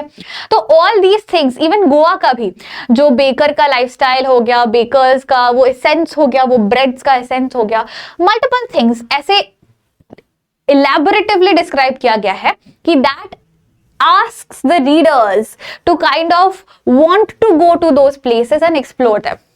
इतने खूबसूरत तरीके से लिखा गया है कि जो पढ़ रहे हैं ना इन चीजों को, उनको ऐसा लगेगा कि भाई अब तो एक बार जाना ही है, जाके एक बार ही देख कर आते हैं कि कैसा जगह है, एक्सप्लोर करते हैं। ठीक है, तो these are ways of promoting tourism. And B, इसके की पॉइंट्स मैं दूंगी, 6 मार्क्स का है, 6 की पॉइंट्स ही दूंगी मैं, don't worry. And the next one, the poems Tree and A Tiger in the Zoo resonate theme of importance of freedom and the desire to break free from any kind of dominance. Explain या examine. तो यहाँ पे same है, देखो trees और tiger in the zoo दोनों ही captives में है, ठीक है. मैं लिटरल मीनिंग ले रही हूँ, वुमेन वाला साइड नहीं ले रही हूँ ट्रीज का, मैं लिटरल मीनिंग ले रही हूँ. पेड़ पौधों को घर पे लगाया गया है ना, जंगल साफ हो चुका है, डिफोरेस्टेशन हो गया, वहां से घरों में पेड़ पौधे लगाए गए हैं. तो the trees are restricted in space, वो अपने कैपेबिलिटी के हिसाब से ग्रो नहीं कर पा रहे. सिमिलरली टाइगर जो है वो जू में कैप्टिवेटेड है, वो अपने कैपेबिलिटी के हिसाब से एजिलिटी नहीं दिखा पा रहा है, मूवमेंट नहीं कर पा रहा है ना. Similarly the trees are longing to go out into the jungle, कि हमें फ्रीडम चाहिए, हमें हम जहां बिलोंग करते हैं वहां जाने दो. वैसा ही जो टाइगर है वो ऊपर स्टार्स को देखता है, स्काई को देखता है, he is longing for freedom, कि कब मैं खुले आसमान को देखूंगा. अभी मैं बार्स के बीच में से आसमान देख रहा हूँ, कब मैं खुले आसमान को देख पाऊंगा, फ्रीडम फिर से एक्सपीरियंस कर पाऊंगा. सिमिलरली अगेन जो ट्रीज है, they are trying their best, they have been adjusting to the indoor space, जो कि जू के अंदर टाइगर भी एडजस्ट कर रहा है, ignoring the visitors, है ना. वैसे ही पेड़ भी एडजस्ट कर रहे थे. लेकिन पोएट्री में दिखाया जाता है कि कैसे अगर टाइगर जंगल में होगा तो उसका रिएक्शन अलग होगा, उसका बिहेवियर अलग होगा. वैसा ही जब ट्रीज जंगल में फाइनली चले जाते हैं तो वी सी कि कितना वो एकदम अपने कैपेबिलिटी के हिसाब से ग्रो करते हैं, tall and long and strong, and it looks like you know they have pierced the sky, इतने हाई अप अबव हो गए हैं. मल्टीपल पॉइंटर्स है, ठीक है. 3-3 दोगे तो 6 पॉइंट्स तो बन ही जा रहे. दिखा देती हूँ आपको पॉइंटर्स. पहले वाले का सिग्निफिकेंट रोल कैसे प्ले करते हैं to promote tourism, showcasing the unique cultural, historical, natural elements of these regions. The narratives are so vividly narrative इतना विविडली दिया गया है कि it describes the local tradition, landscape, lifestyle, highlighting the enduring Goan tradition of baking, the cultural significance of baker's role and the idyllic charm of the region. ये गोवा का हो गया. Sorry. फिर कूर्ग का है. Sorry guys.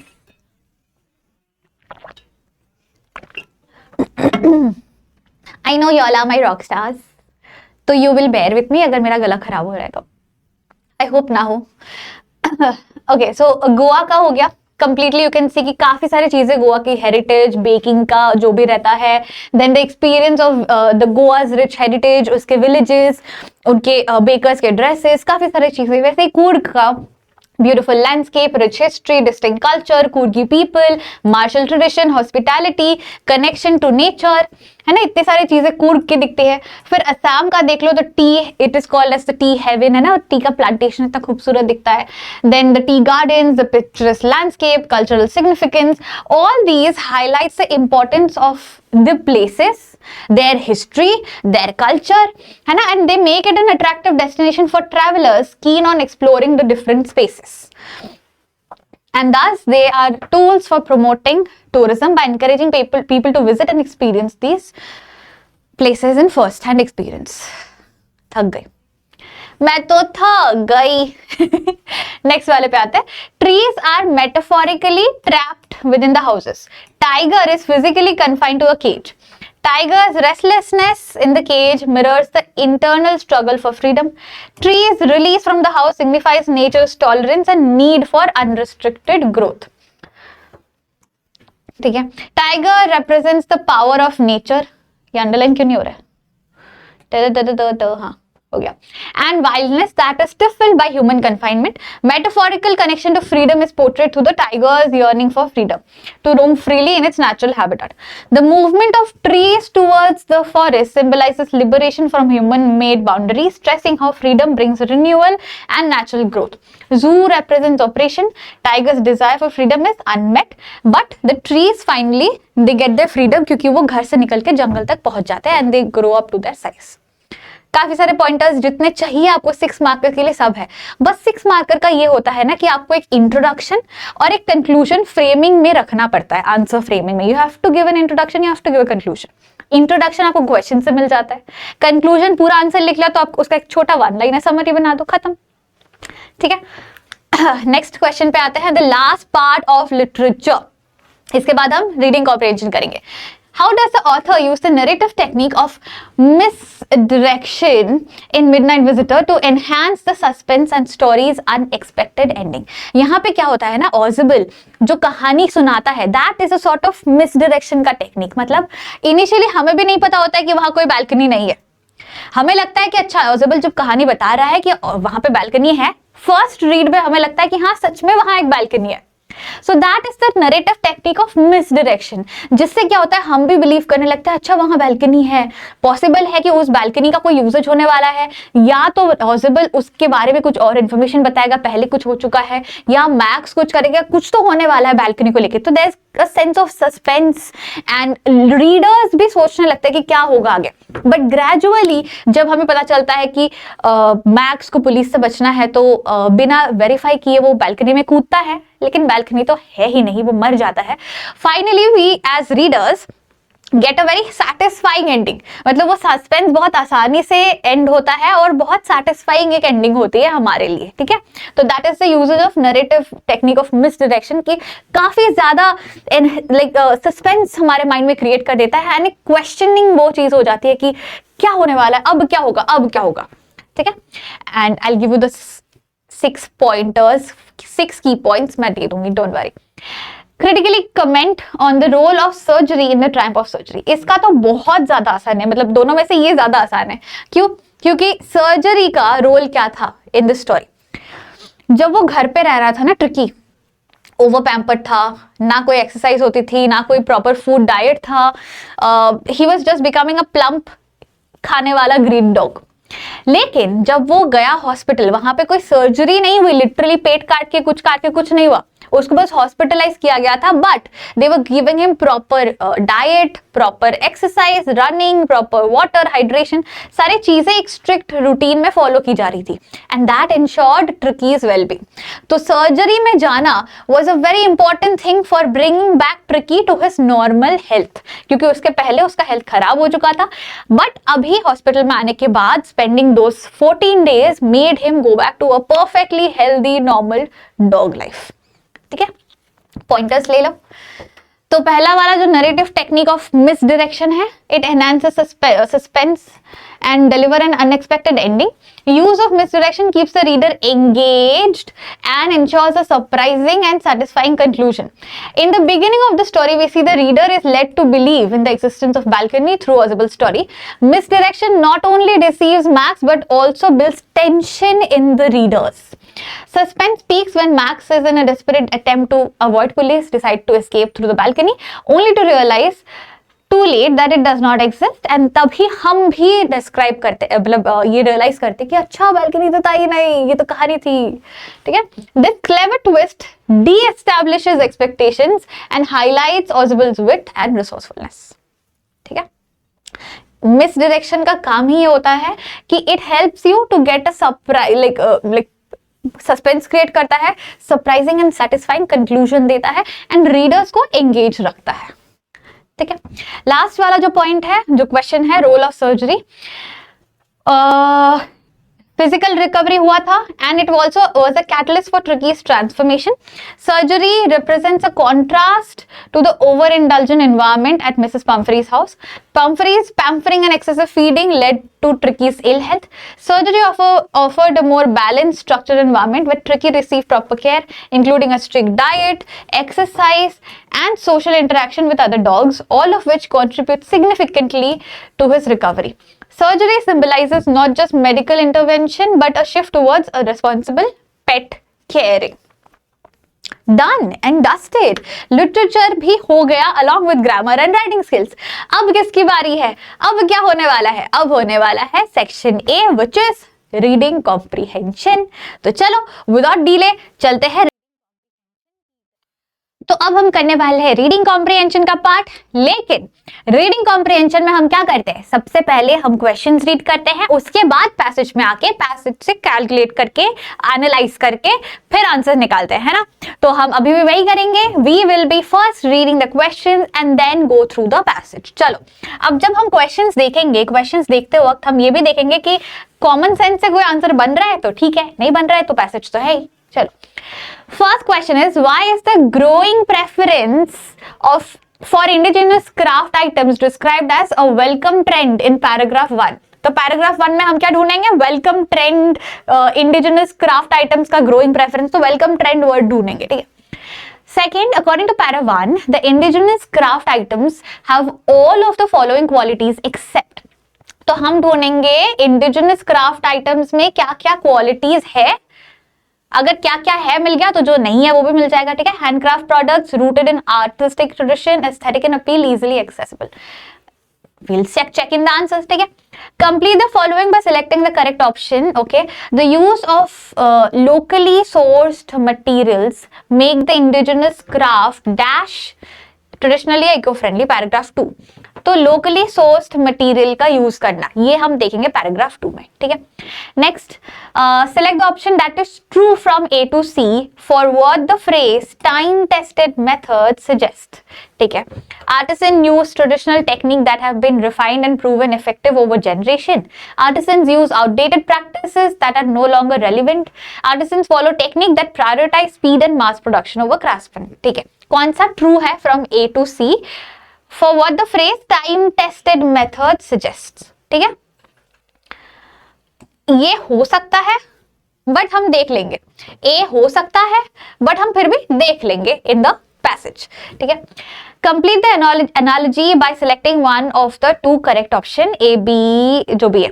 Okay, fair trade is to fair wages. Fair trade fair wages, तो dash is to dash paragraph 3 से है, ठीक है. Employment is to job security, mass production is to reduce price, ठीक है. फेयर इनफ, देख लेंगे हम, ठीक है. आंसर क्या है? मेरे हिसाब से फेयर ट्रेड वेजेस है तो employment job security, trade wages employment job security, मेरे हिसाब से ये हो सकता है, देख लेंगे. Next questions. Why supporting indigenous crafts consider an effective way to improve economic condition of small communities? ठीक है. Paragraph 3 में ये ढूंढेंगे. What are the main ideas of paragraph 4 and 5? Main ideas of para 4 and 5 ये हम read करते हैं एक बारी, but पैसेज के बाद ही समझ आएगा, है ना. Choosing indigenous craft help preserve cultural heritage. Handcrafted products lack individuality. Indigenous craft reflect artisan creativity. Indigenous craft promote uniformity by erasing regional differences. Cultural homogenization encourages people to choose indigenous craft over mass-produced goods. ठीक है. अब हम तभी समझेंगे जब हम paras read करेंगे. Last सवाल आई थिंक या सेकेंड लास्ट देख लेते हैं. लास्ट सवाल, ये लास्ट सवाल है. Why is it important for consumers to take an active role alongside government and organization in sustaining? तो important consumers active role alongside government, ये हम पैरा 6 में ढूंढेंगे, ठीक है. कहाँ क्या ढूंढना है? की फ्रेजेस मिल चुके हैं, जल्दी से पैराग्राफ में आ जाते हैं. चलो. Growing preference for indigenous items is a welcome trend in today's globalized world where mass-produced goods often dominate market. तो हमारे पास आंसर आ रहा है already. Mass-produced goods often dominate market. These products rooted in cultural and artistic tradition of the region offer more than just aesthetic appeal. They symbolize sustainability, support local economics, preserve the heritage of diverse community. ठीक है. First para से जो answers थे ना वो हमें मिल जाएंगे. Why is the growing preference for indigenous craft described as welcome trend? बहुत आसान है, क्योंकि dominance of mass produced goods हो जाता है ना. फिर it supports sustainability, यहाँ पे जो भी हमें दिख रहा है ये रहा. Support symbolizes sustainability, support local economics. एक और आंसर था इसका. Indigenous craft have all of the following except. I think easily accessible होगा आंसर, क्योंकि ये मुझे दिखा नहीं है, ये मुझे फर्स्ट आंसर में दिखा नहीं है, बाकी सब दिखा है ना. हाँ, तो डी ये मेरे हिसाब से आंसर है. आगे देख ले. One of the primary reasons for choosing indigenous craft is their eco friendliness. Unlike factory made products, most traditional crafts are created using natural, locally sourced material. Artisans often employ time-tested method that minimize waste and avoid harmful industrial process. For example, pottery made from clay, hand-woven textile using organic dyes, and bamboo-based crafts that have much lower environmental footprint compared to their machine-made counterpart. By opting for these, consumer indirectly contribute to reducing pollution and promoting sustainable practices. Okay. Supporting indigenous craft also strengthens local economy. Many artisans depend solely on their craft for livelihood, often working in small communities where opportunities from other forms of employment are limited. When people purchase their products, it provides a direct income to these artisans, empowering them and encouraging their craftsmanship. Initiatives like fair trade further ensure that artisans receive fair wages, fostering economic stability with their communities. देखो fair trade fair wages वो मिल गया था ना आपको analogy based question. Next read कर लेते हैं. Moreover, indigenous craft items help preserve cultural heritage. Every handcrafted product carries a story, a glimpse into the tradition, beliefs, and skills passed down through generation. In India, whether it's painting, terracotta, jewelry, sculptures, Anthagudi tiles, mudwork frames, or many others, each item reflects the unique identity of its region. By choosing these crafts, people not only appreciate the artistry but also help keep these traditions alive in an era where cultural homogenization threatens diversity. अभी तक कितने answers मिल गए हैं हमें, एक बार ही देख ले. अभी तक कितने आंसर्स मिल गए? इसका मिल गया है, इसका मिल गया है D. Okay.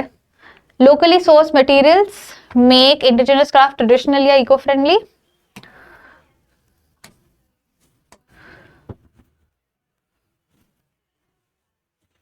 Eco friendly. Okay, eco friendly underline करके रखा था मैंने. कहाँ गया? ये क्या है भाई? हाँ, इको फ्रेंडली हो गया इसका answer. Select what is true from paragraph 2. Sorry, time tested method. A is the answer. ये भी मिल गया हमें. Fair trade, fair wage is employment is to job security. ठीक है, क्योंकि mass production is to reduce price का कहीं पे कोई मेंशन नहीं है. And it is not necessary कि प्रोडक्शन मास में हो रहा है तो प्राइस कम हो जाएंगे. ये कहीं पे उतना क्लैरिटी के साथ मेंशन नहीं है. ठीक है, इन दोनों को भी रीड कर लेते हैं. चलो. In addition to their economic and cultural value, indigenous craft adds a personal touch to homes and wardrobes.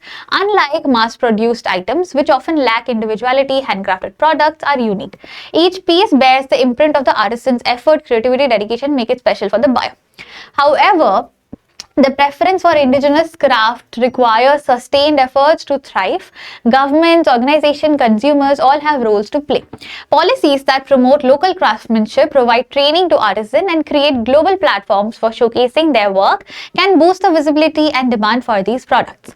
Consumers too must actively seek out, invest in their handmade crafts rather than opting for cheaper factory-made alternatives.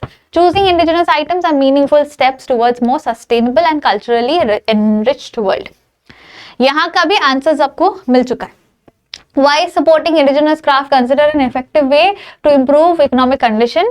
क्योंकि as you can see here, many artisans depend upon the craft for livelihood, and the other forms of employment are limited. When people purchase their product, it provides direct income to these artisans. ठीक है, यही answer है आपका for this question. This is the direct answer. Next सवाल क्या है? What are the main ideas of paragraph 4 and 5? मेरे हिसाब से paragraph 4 and 5 में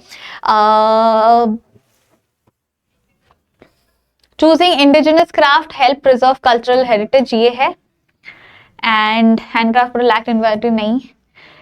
Indigenous craft reflect artisan creativity ये भी लिखा हुआ था. Promote uniformity by erasing regional difference नहीं. Showcases regional significance and all. Encourages people to choose indigenous craft. I think C is the answer मेरे हिसाब से, क्योंकि अगर आप पैराग्राफ 4 और 5 को रीड कर रहे हो तो ये दोनों चीजें क्लियरली मेंशन है, तो C is the answer. And why is it important for consumer to take an active role? वो भी यहाँ पे क्लियरली मेंशन है. Consumers too must actively seek out and invest rather than this, है ना. Government, organization, and consumer all have roles to play. Policies that promote local craftsmanship, provide training, showcasing, can boost their visibility and demand for these products. It is a meaningful step towards more sustainable and culturally enriched world. Customers के बिना ये indigenous craft जो है, जो लोग बनाते हैं, उनका लाइवलीहुड कैसे होगा, है ना? They need to sell their products. अगर उनका प्रोडक्ट सेल नहीं होता है तो फिर I mean does not make sense, है ना? क्या मैम शांत क्यों हो गए आप? Sorry for the sudden attack. Basically, first RC passage हमारा हो गया है and we are left with the last thing of this sample paper, which is the second RC passage. इसके लिए भी पहले questions जल्दी से देख लेते हैं और फिर passage को आएंगे. Passage बस इतना ही है, तो पहले questions देख लेते हैं. चलो. Why did the study most likely focus on the two specific age groups of 10 to 12 and 13 to 16? Para 1. ठीक है? Next है identify the phrase in para 1 that conveys the writer's reference to the pattern or preferences observed in how students use pen for various tasks. ठीक है? Next, complete the following by selecting the correct option. Geeta, age 11, wishes to complete her practical file neatly, ensuring her work is legible and appealing. She is most likely to choose a microtip pen for this task because the dash offered by this type of pen helps produce tidy work. I think precision होगा, but passage में देखेंगे. What does the writer mean by affordability while citing the high percentile of ball pen usage? Affordability, ball pen usage, para 2. ठीक है. Complete the following. When writer says distinct pattern in the line, the result reveal distinct patterns. What do they mean? ठीक है. Result reveal distinct pattern based on age groups and writing purposes. Okay, paragraph 3 देख लेंगे. Complete the following. One likely reason why more than 40% still chose ball pen for creative task. ये देख लेंगे. How are aesthetic appeal and final lines connected? ये भी देख लेंगे.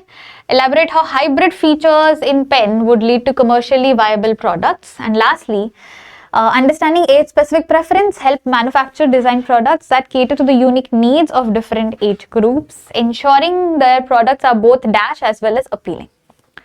Key phrases मिल चुके हैं, आंसर लोकेट करना है बस. चलो लास्ट सो मत जाना, ठीक है? सो मत जाना. लास्ट पैराग्राफ है अपना, ये लास्ट कर लेंगे फिर खत्म हो जाएगा सैंपल पेपर. सोना नहीं है अभी. पता है मुझे आरसी आता है तो नींद आ जाता है, मुझे भी आ जाता है, बट कोई बात नहीं. क्या है? Recent study conducted across two age groups explored their preference for ball pen and micro tip pen for various writing activities such as note-taking, examination, personal writing. Study aimed to understand trends in writing habits and the factor influencing pen selection among students. The result revealed distinct patterns based on age groups and writing purpose. Among students aged 10 to 12, 65% prefer ballpoint pen for note-making, citing ease of use and affordability. However, 35% opted microtip pen, valuing their precision and smooth writing. For exam, ballpoint pen were the overwhelming choice, with 78% favoring them for their speed and reliability. 22% stuck with microtip pen, appreciating their fine control. In 13 to 16, preference shifted slightly. For note-taking, 60% favor microtip, highlighting their ability to produce neat, legible notes. 40% continue to use ballpoint pen. During exam, 70% still relied on ballpoint, indicating consistency under their time constraint.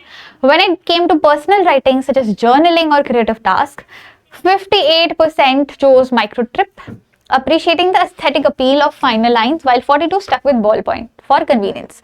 These findings point to the importance of understanding age-specific preferences and task requirements, enabling manufacturers to innovate products.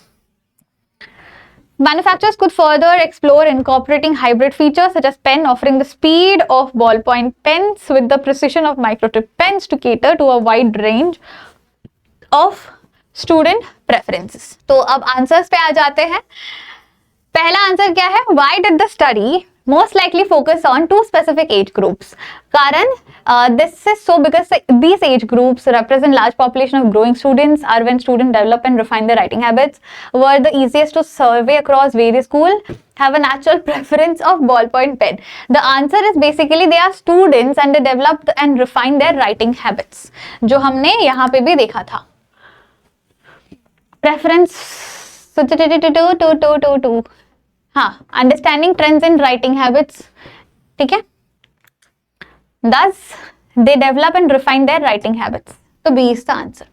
Next क्या है? Identify the phrase in paragraph 1 that conveys the writer's reference to the pattern or preference observed in how the students use pen for various writing tasks. It is simple ना, trends in habit, trends in writing habit, यही है। इतने बार देख लिया कि मुझे याद ही हो गया है। This phrase trends in writing habit shows the pattern or preference observed, ठीक है, trends in writing habit. Next, complete the following from paragraph 2. Okay, microtip pen because of the precision. मेरे हिसाब से it is because of the precision. Microtip pen age 11 है ना, तो अगर आप देखते हो age 11 कहाँ गया, 10 to 12 में से माइक्रोटिप पेन यूज किया गया है फॉर प्रिसिशन, ठीक है, तो precision. What does the writer mean by affordability while citing the high percentile of ballpoint usage in paragraph 2? Ballpoint pen in paragraph 2. High affordability. कहाँ गया? Paragraph 2. हाँ ये रहा। 65 prefer ballpoint for taking notes, citing ease of use and affordability as key factor. क्योंकि छोटे बच्चे हैं, 10 से 12 साल के हैं ना, तो इनको affordability तो चाहिए होता है। एक तो राइटिंग का वो जल्दी जल्दी हो जाता है नोट्स लिखना, और 3 रुपए 5 रुपए में आता है। Affordability with the age group भी ऑल्सो देखते हैं ना, क्योंकि वो बहुत लंबा चलता है। माइक्रोटिप पेन्स का बार बार you have to fill the refill and all, ball point pen का बहुत लंबा चलता है और बहुत सस्ता आता है, इसलिए अफोर्डेबिलिटी फैक्टर बोला गया। नेक्स्ट क्या है? Complete the following. When the writer says distinct pattern in the line, result reveal distinct pattern based on age groups and writing purpose.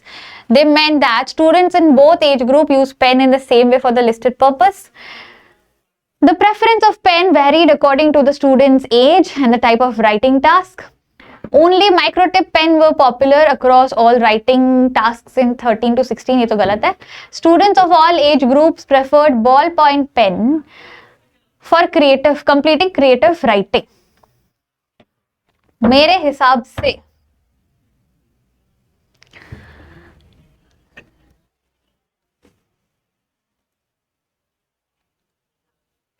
Paragraph 3 में अगर आप देख रहे हो तो मेरे हिसाब से see if you notice this, my answer would be students, मतलब ये जो students age and type of writing है उस पे बेस्ड है। मतलब मेरा answer, I not confuse you, मेरा answer is option B. Preference for pen varied according to students age and type of writing task. Distinct patterns यही है ना कि अगर आप 10 से 12 साल के हो आपका चॉइस प्रेफरेंस कुछ है, 13 to 16 हो आपका चॉइस प्रेफरेंस कुछ और है। तो distinct patterns or preference for pen according to student's age and the type of writing task. ठीक है, complete the following appropriately. Okay, the one likely reason why 40% of students still chose ballpoint for creative, even though microtips are better suited for such activity, is, I would say, affordability तो नहीं होगा। Let us show you the paragraph कि 40% ने still ballpoint क्यों choose किया है। Paragraph 40% continued ballpoint pens, ability to produce neat legible notes 60% का है। 40% ballpoint क्यों यूज कर रहे हैं? अच्छा, कंसिस्टेंसी एंड टाइम कंस्ट्रेंट में टाइम से लिख पाना, कंसिस्टेंसी एंड टाइम से लिख पाना, this would be the answer. ठीक है, आराम आराम से लिख पाएंगे, it will not dry out, ink will not dry out, all these reasons. थक गई। How are aesthetic appeal and finer lines connected in this answer? अभी देखो, एस्थेटिक अपील, फाइनर लाइन्स ये कनेक्टेड इसलिए है क्योंकि अगर आप माइक्रोटिप पेन से लिख रहे हो तो बहुत सुंदर से ऐसे ऐसे लिख सकते हो, है ना, बहुत प्यारा सा, खूबसूरत सा, एलिगेंट सा, ब्यूटीफुल सा राइटिंग होता है। That is how they are connected. ठीक है। Elaborate how hybrid features would lead to a commercially viable product, paragraph 4 एक बार देख लेते हैं।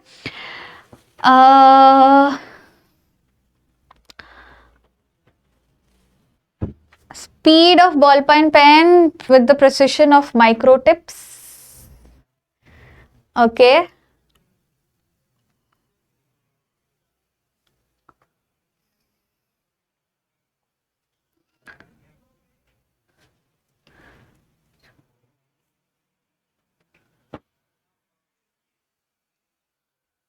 हाँ, ओके, गॉट इट।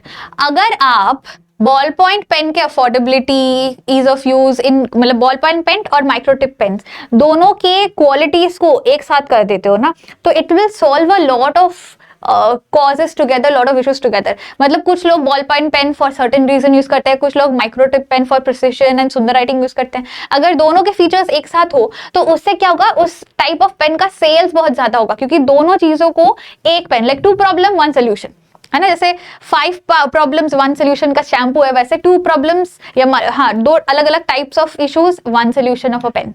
ये हो गया तो ज्यादा सेल्स होगा इस चीज का, ये आंसर है।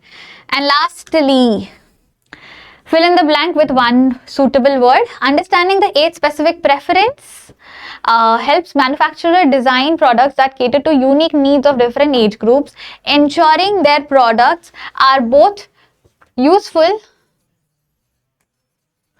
as well as appealing। काम भी आए और सुंदर भी हो, ठीक है। That's it. That's literally it. हमने पूरा सैंपल पेपर सॉल्व कर लिया है। आई हैव प्रोवाइडेड यू जो जो लॉन्ग आंसर है या जहां पे आपको कंफ्यूजन हो सकता है उनका कुछ कुछ वियर्ड हैंडराइटिंग में ही सही, बट सोल्यूशंस आपको यहाँ पे प्रोवाइड कर दिया है। कुछ प्रिंटेड मतलब रिटन टाइप्ड आंसर्स भी दे दिया है आपको। मेक श्योर कि अगर आपको कहीं भी डाउट्स हो रहे हो, you can reach out to me very easily. IG है, एज इंस्टाग्राम है, कमेंट सेक्शन है, I personally check the comments. तो मेक श्योर कि अगर आपको कोई भी डाउट्स हो तो you reach out to me. And classes, पढ़ाई, जैसा जो भी आप अपना प्रेपरेशन कर रहे हो उसको जारी रखो, because this is the final time, final moment जब आपको अपना पढ़ाई प्रॉपर तरीके से कंटिन्यू करना चाहिए विथ फुल जोश, with full dedication and full hard work, क्योंकि I am giving you this target today. मुझे इंग्लिश में 100 में 95 के नीचे नहीं चाहिए। I want all the scores to be above 95 and ma'am बोलोगे सबके लिए थोड़ी पॉसिबल है, क्योंकि 20 मार्क्स तो स्कूल का होता है, 80 मार्क्स पेपर का होता है। तो फॉर द स्टूडेंट्स जो बहुत मेहनत कर रहे हैं, they were not that great but now they are improving, मेहनत कर रहे हैं, उनके लिए बार इज 91। जो अच्छे स्टूडेंट्स हैं, ऑलरेडी पढ़ाकू स्टूडेंट्स हैं, उनके लिए 95 एंड अबव। जो पढ़ाकू नहीं थे इतने टाइम बट अभी बहुत मेहनत कर रहे हैं, and they are trying, they are striving to get a really good score, 91 is your score, उसके नीचे नहीं। Promise me today that you will achieve this marks, because ये अचीवेबल है, आप कर सकते हो, ठीक है। So with that note I will end this discussion. Stay smiling and happy, signing off your teacher Magnolia. Bye bye guys, take care, lots of love, keep studying.